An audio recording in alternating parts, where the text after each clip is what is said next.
If you have spent time in a nonprofit, especially in nonprofit finance, or you have led a nonprofit organization, you know the feeling. The month end is late, the grant report is due in 2 days, and the numbers just don't match your expectations. The board is asking questions finance can't answer instantly or confidently.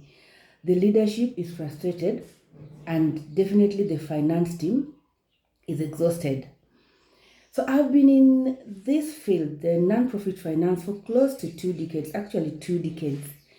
And I can tell you that feeling is not inevitable.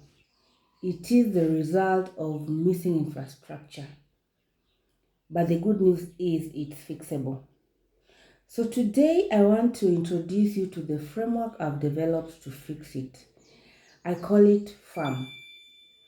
And by the end of this video, you're going to understand why financial clarity in a non-profit organization is not a matter of working harder. It's actually a matter of building the right system. Yeah, so this framework is for finance professionals working inside non-profit organizations, CFOs, finance directors, controllers, finance managers, and anybody who has a role in finance. It's also for executive directors and CEOs who feel like finance is always a step behind. And it's also for board members, even those new board members coming in, who want to ask better questions. So if you're building a not-for-profit from the ground up, this is your blueprint. If you're inheriting a finance function that's struggling, this is your diagnostic tool. So about 5 years ago, I sat down and asked myself one question that probably I should have asked much earlier in my career. So the question was, why do the same problems show up in almost every organization that I work with? Different missions, different sizes, different funding models, but the same recurring themes. Grant reports assembled at the last minute, month-end closes that drag into weeks after weeks after the month end. I mean, boards making decisions without the correct financial picture or the true financial picture that they need. And then we also have program teams who treat budgets as a finance problem, as a finance team problem rather than their own. So when I started mapping out this recurring problem, I found that they could be clustered into 4 distinct areas, not random but sequential. And when I looked at the organizations that were thriving financially, they had, whether consciously or not, addressed all these 4. And that's where the farm came from. So let's go into what exactly does farm stand for. So the first pillar of the farm framework, that's the F, is the financial systems clarity. This is the foundation that everything else rests on.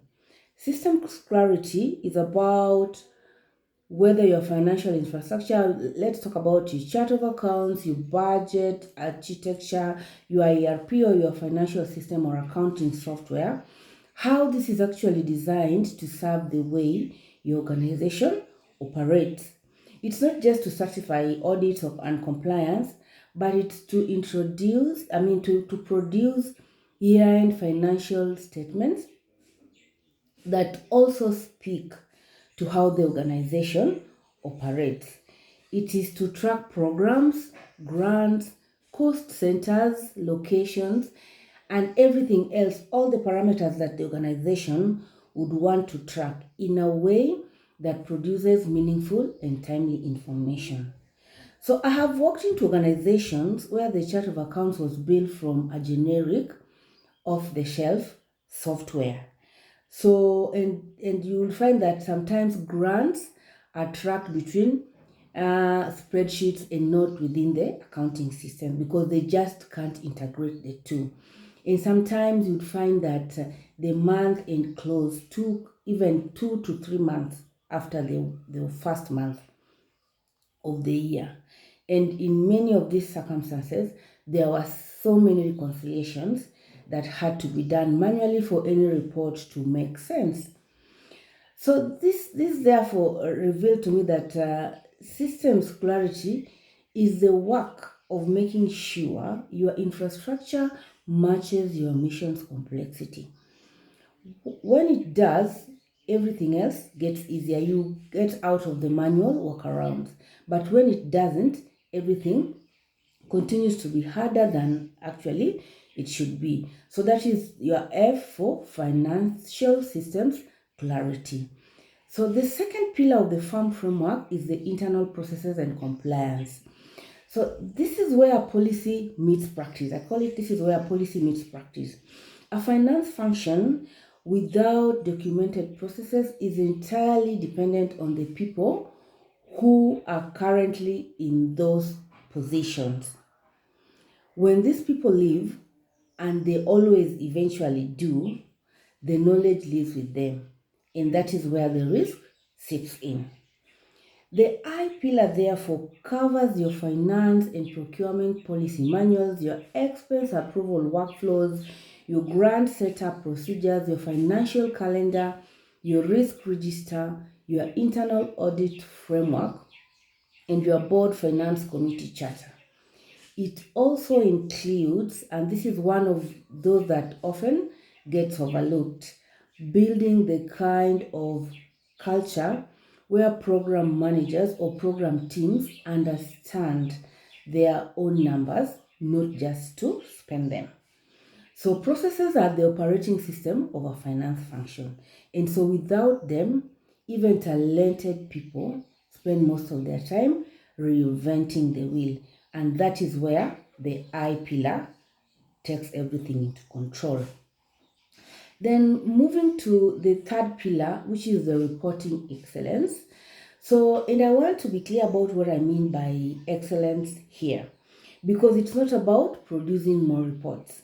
It's about producing the right information for the right audience in the right format. So that means the leadership dashboards are actually driving decisions rather than overwhelming the reader.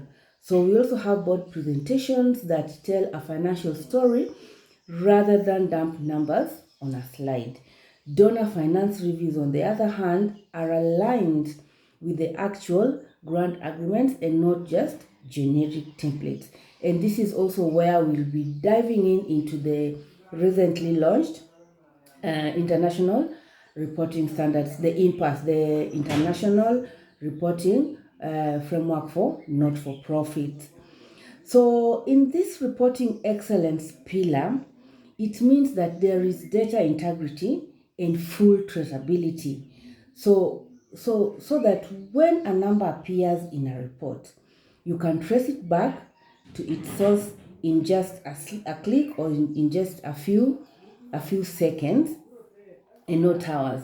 And it means building audit readiness into your regular processes so that when your auditors arrive, you are prepared and you are not scrambling. The test of reporting excellence in this instance is simple. After reviewing the financials, does your leadership team have a clearer picture of the organization's health than they did before? If the answer is no to this question, then reporting isn't working. And then to the fourth pillar, which is the M pillar, is the multi-year sustainability. And this is where finance stops being a recorder of the past and becomes a navigator of the future. So multi-year sustainability work includes your 3, maybe 5-year financial forecast, depending on where your organization is in. It also includes your revenue infrastructure analysis. This is where you also want to talk about your true cost accounting and overhead justification. If you have an ICRA or you have an internal grid overhead, so you are able to actually come up with your true cost of programming and also a justified overhead absorption rate. So this is where your financial scenarios for growth and diversification come in, and your risk mapping to donor concentration takes place. So most organizations operate with an annual budget, just one annual cycle. So that means that every strategic conversation is happening without a financial map of where the road leads. So this M pillar is about building that map, so that when the executive director or the CEO says we want to open a new program site, or we are thinking about merging with another organization, finance can say, here is what that looks like over the next 3 years under this different scenario.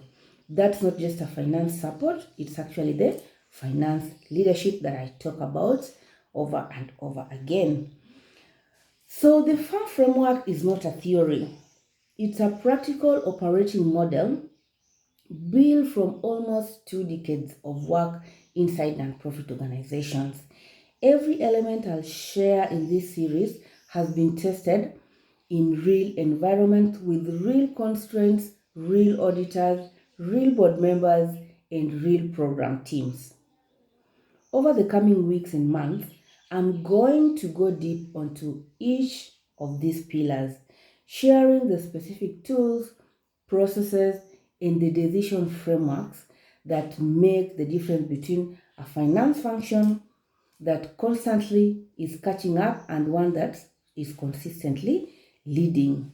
So subscribe so you don't miss. And if this resonated, if there's something that I described in this video that sounds familiar to your organization, please read a comment and I will be sure to read everyone. My name is Rosa Dame and this is the FAR framework. Thank you for watching and let's meet in the next.